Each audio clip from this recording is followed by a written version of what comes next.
U.S. Navy joins 100 fighter jets and 11,000 troops to destroy China military in South China Sea.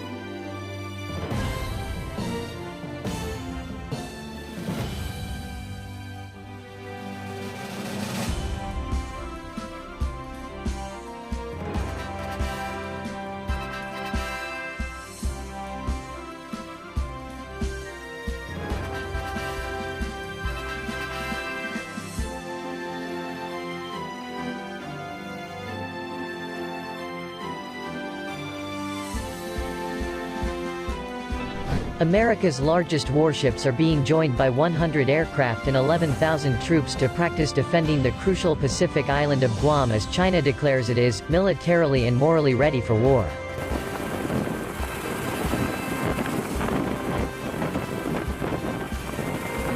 The aircraft carrier USS Ronald Reagan and assault ship USS America will join amphibious warfare vessels USS New Orleans and USS Germantown in war games centered on Guam's major naval and air force facilities.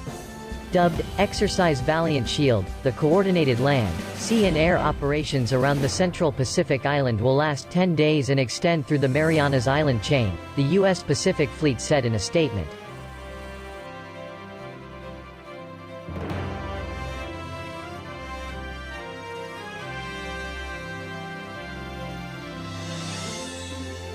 Military analysts have recently highlighted the importance of Guam, noting it is just outside of the range of potential missile swarms that could quickly overwhelm other key U.S. bases such as those in Japan and Okinawa.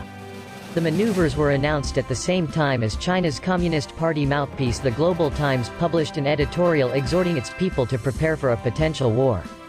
Beijing is heavily engaged in an expansive series of military exercises around Taiwan and the South China Sea.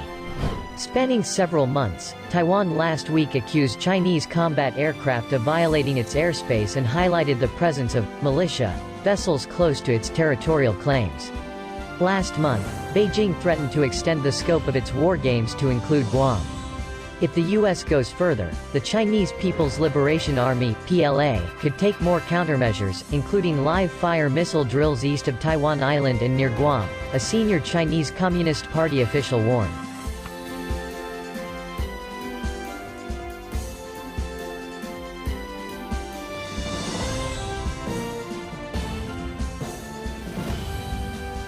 Morally justified. We are confident to win on the battlefield if conflicts are fought with neighboring forces that have territorial disputes with China, the Global Times editorial warns India, Japan, the Philippines, Malaysia, Vietnam and Indonesia. Similarly, if there is a war with the U.S. near China's coastal waters, we also have a good chance of victory. The Chinese Communist Party insists these widespread international tensions are not its fault. Some of these countries believe that the U.S. support provides them with a strategic opportunity and try to treat China outrageously, the editorial asserts.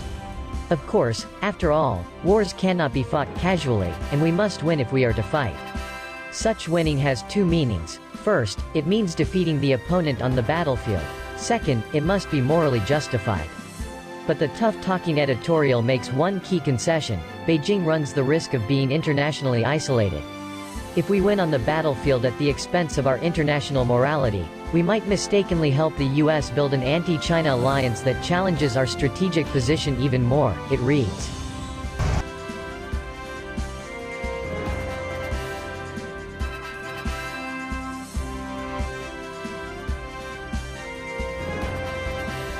Palau pitches in.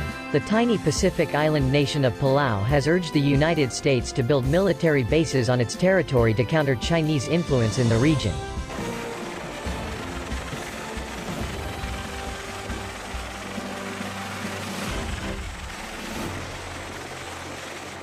The U.S. Defense Secretary visited the nation last week, some 1,500 kilometers to the east of the Philippines, accusing Beijing of ongoing destabilizing activities in the Pacific. Palau's President Tommy Remengsao declared his 22,000-strong nation would welcome U.S. military facilities, so long as they use them often. Remengao also asked for U.S. help in patrolling its vast marine reserve, which is increasingly the subject of illegal international fishing. Palau, while an independent nation, has no military. Since World War II, a compact of free association has given the U.S. responsibility for its defense. The U.S. military's right to establish defense sites in the Republic of Palau has been underutilized for the entire duration of the compact, Remengao said. A new U.S. radar facility is being constructed on the strategically placed island chain. But work has been suspended due to the COVID-19 pandemic.